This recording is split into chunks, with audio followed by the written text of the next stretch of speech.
ৰাজ্যৰ চৌদিশে এতিয়া বানৰ তাণ্ডৱ প্ৰলয়ংকাৰী বানে বিধ্বস্ত কৰিলে বোকাখাতৰ বংকুৱাল তথা ইয়াৰ গ্ৰাম্য অৰ্থনীতি বানত উটি গ'ল বলৎ গৰু উটি গ'ল ভঁৰালৰ ধান সৰব জীপাল কৃষক শ্ৰমিক সংঘ ৰাজ্যৰ চৌদিশে এতিয়া প্ৰলয়ংকাৰী বানে সংহাৰী ৰূপ ধাৰণ কৰা পৰিলক্ষিত হৈছে সমান্তৰালকৈ বোকাখাতত বানে বিধ্বস্ত কৰিলে বোকাখাতৰ বংকুৱাল তথা ইয়াৰ গ্ৰাম্য অৰ্থনীতি মথাউৰি বাটপথেই নহয় কৃষি পথাৰ ভঁৰাল পশুধন বেপাৰ বাণিজ্য আৰু বিদ্যালয়তনিক সমূহ কাৰ্যকলাপত পুনৰ শতিকা পিছ পৰি গ'ল বংকুৱাল ইয়াৰ মাজতেই কৃষকৰ বুকুৰ কুটুম এহাল বলৎ গৰু চকুৰ পচাৰতে চিগা মথাউৰিৰ ঢল পানীয়ে উটুৱাই নিয়াৰ তথ্য পোহৰলৈ আহিছে প্ৰাপ্ত তথ্য অনুসৰি বংকুৱাল ঐজানপাৰ ৩ নং ৱাৰ্ডৰ বাসিন্দা বগাৰাম দাওৰ পৰিয়ালৰ এহাল বলৎ গৰু বানে উটুৱাই ঘৰখনক সৰ্বশ্ৰান্ত কৰি থৈ গ'ল লগতে প্ৰায় ২ বছৰৰ হাছতীয়া ধান ভঁৰাল ভাগি উটি যোৱা ঘটনাত পৰিয়ালটিৰ কাৰণে জৰাজুইত ঘিউ ঢলাৰ সমৰ্থক হৈ পৰিছে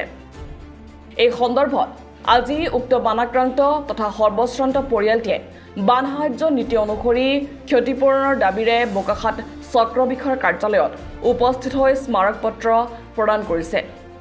আৰু লগতে সহযোগিতা আগবঢ়াইছে জীপাল কৃষক শ্ৰমিক সংঘৰ প্ৰতিনিধিবৰ্গই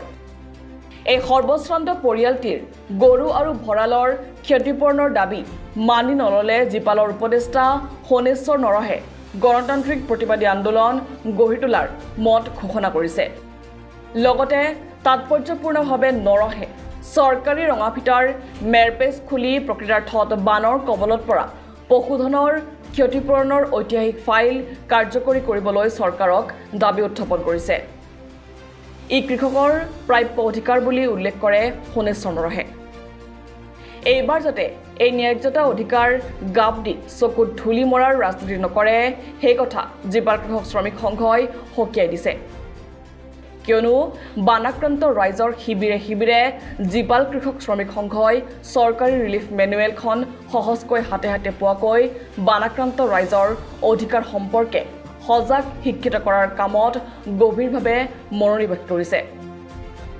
উপদেষ্টা সোণেশ্বৰ নৰহে কয় যে এতিয়াৰে পৰা ৰাইজৰ চকুত ধূলি মাৰি নেতা আমোলাই হাত সাৰিব নোৱাৰিব লগতে জীপালে এই আউপৰণি ৰিলিফ মেনুৱেল মতে মূল্য দিয়াৰ সলনি আজিৰ বজাৰ মূল্যত প্ৰদান কৰাৰ দাবী উত্থাপন কৰে আৰু ৰিলিফ মেনুৱেলখনৰ সংশোধনৰ দাবী উত্থাপন কৰে শেহতীয়া বানত বংকুৱাল মথাউৰি চিগা কাণ্ডৰ ফলশ্ৰুতিত যি ঘটনা সংঘটিত হ'বলৈ গৈ আছে প্ৰতিদিন প্ৰতিনিয়ত পথ পৰিৱৰ্তন ঘটি আছে ক্ষয় ক্ষতিৰ পৰিমাণৰ সীমা সংখ্যা নাইকিয়া হৈ গৈছে মোহিনী দাও আৰু বগাই দাওৰ পৰিয়ালে এহাল পূৰ্ণ বয়সৰ বলৎ গৰু এহাল হেৰুৱাব লগা হৈছে হঠাৎ মথাউৰি যেতিয়া ছিগিছিল তেওঁলোকে পাৰ পোৱাবৰ কাৰণে ৰাস্তালৈ উলিয়াই আনিব খোজোতে পানীৰ ঢলে আনি হাতৰ পৰা গৰু উটুৱাই লৈ গুচি গ'ল চকুৰ পলকতে আমি সকলোবিলাক বিষয় আমি সংগ্ৰহ কৰিবলৈ সক্ষম হৈছোঁ আৰু সেই পৰিয়ালৰ ন্যায্যতাৰ বাবে SDRFৰ ৰিলিফৰ মেনুৱেল অনুসৰি এটা এহাল গৰুৰ কাৰণে যি প্ৰাপ্য আমি পাব লাগে সেইখনৰ বাবে আজি আবেদন দিবলৈ পৰিয়ালে সুদূৰ বংকুৱালৰ পৰা ওলাই আহিছে আমি জীপাল কৃষক শ্ৰমিক সংঘই ইয়াৰ ন্যায্যতাৰ দাবীত আমি সহযোগ কৰিছোঁ আৰু ইয়াত আমি ক'ব খুজিছোঁ যে যদিও ৰিলিফ মেনুৱেল অনুসৰি যি মূল্য নিৰ্ধাৰণ কৰা আছে ৩০,০০০কৈ এটা বয়সীয়াল গৰুৰ কাৰণে আমি কৈছোঁ যে ৩০,০০০ টকাত আচলতে গৰু কিনিবলৈ পোৱা নাযায় আজি যিহাল গৰু হেৰুৱাইছোঁ এই হাল গৰুক যদি আমি বিহৰা বজাৰত আজি বিক্ৰী যদি কৰিলোহেঁতেন ন্যূনতম আমি ১.৫ লাখ টকা তাৰ পৰা লাভ কৰিলোহেঁতেন কিন্তু আমি ১.৫ লাখ টকাৰ এই বজাৰ মূল্যটো বুজি আমি কৈছোঁ পশুধন মন্ত্ৰী যিহেতু বোকাখাতৰে এজন স্থানীয় বিধায়ক তথা মন্ত্ৰী অতুল বৰা গতিকে তেখেতৰ সমষ্টিৰ এই যে ব্যক্তিগৰাকীক ন্যায্যতা দি তেওঁ SDRFৰ মেনুৱেল অনুসৰি ক্ষতিপূৰণ দিয়ক আজিৰ বজাৰৰ মূল্য দিয়ক আজিৰ বজাৰ মূল্যত এইকাৰণে দিব মই কৈ আছোঁ যে যিহেতু সকলোবিলাক বিষয় ৰিভাইজ হয় আমাৰ কেৱল তথাকথিত জনসাধাৰণে পাব লগা প্ৰাপ্যবিলাক ক্ষেত্ৰত ৰিভাইজ নহয় আৰু ৰিভাইজ কৰিলেও খুব ন্যূনতম এটা মাৰ্জিন তেওঁলোকে দিয়ে আমি এইটোত আচলতে ক্ষান্ত নাথাকোঁ আৰু সকলো ৰঙা ফিটাৰ মেৰপেজ খুলি ৰিলিফ মেনুৱেলৰ পশুধনৰ ক্ষতিপূৰণ পোৱাৰ ৰাস্তা মুকলি কৰিব লাগিব নহ'লে আমি কিন্তু জীপাল কৃষক শ্ৰমিক সংঘই এই বিষয়টোক আমি এটা তীব্ৰ গণতান্ত্ৰিক এটা কৃষক আন্দোলনলৈ ৰূপান্তৰ কৰিবলৈ বাধ্য মথাই তুলি ল'লোঁ তাৰপিছত 6-7টামান বাজিলে আৰু আমি চাহ ৰাতিপুৱা অকণো খাবলৈ নাপালোঁ দিনৰ দিনটো এনেকৈ লঘনে ভোকে যেনে তেনে পাহৰীয়া হৈ আছোঁ বস্তু আৰু চৌ বাতি একোৱে উলিয়াবলৈ নাপালোঁ চব উটি গ'ল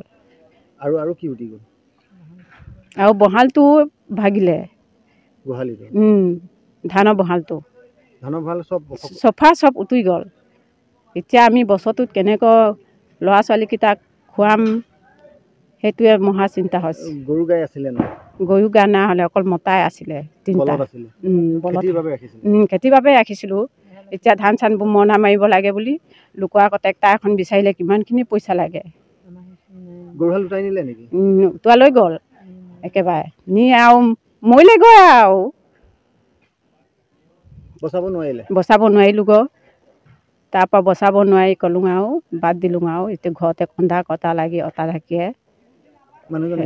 মানুহজন হাজিৰা কৰে সেনেকৈ একো বচাব নোৱাৰিলোঁ ল'ৰাকেইটা কাপোৰ কানি আৰু ছোৱালীজনী কাপোৰ কানি চব চৌৱে বাতিয়ে উটি গ'ল ভঁৰালৰ ধানো উটি গ'ল 350টামান সেয়া 2 বছৰ ধান আছিলে এতিয়া এমুঠিও নাইকিয়া হ'ল এনেকৈ আৰু কিবা কিবি এতিয়া হাজিৰা মাজিৰা ওলালে কৰিবগৈ লাগিব আৰু লাজ নকৰাকৈ আৰু এতিয়া ল'ৰাকেইটাৰ কাৰণে চেষ্টা কৰিব লাগিব আৰু বাকীবিলাকতহে গৰু উটি গৈছে চব উটি গ'ল আৰু ছাগলী গাহৰিৰ পৰা ধৰি হাঁহ কুকুৰা হাঁহ আমাৰ এতিয়া কুকুৰাও ডাঙৰ ডাঙৰ আছিল 10টাও উঠোৱা আনিলে বহালতে উঠি আছিলে তাৰ মানুহকেইটি যেনে তেনে বাচিলোঁ আৰু কালি সেয়া ধৰি আনিছিলোঁ হ'লে ধৰি অনা তাৰ পৰা হাতৰ পৰা গুচি গ'ল এখাই ভালেই গুচি গ'ল খেতি কৰিবলগীয়া হ'লে আৰু উপায় নাই আৰু এতিয়া খেতিৰ সময়ত পইচা পাতি গোটা পেলাই ট্ৰেক্টাৰ চেক্টাৰ বোৱাব লাগিব আৰু এতিয়া তেনে একো উপায় নাই চৰকাৰৰ ফালৰ পৰা কিবা এটা সাহাৰ্য নিদিলে কৰিবলৈ উপায় নাই আৰু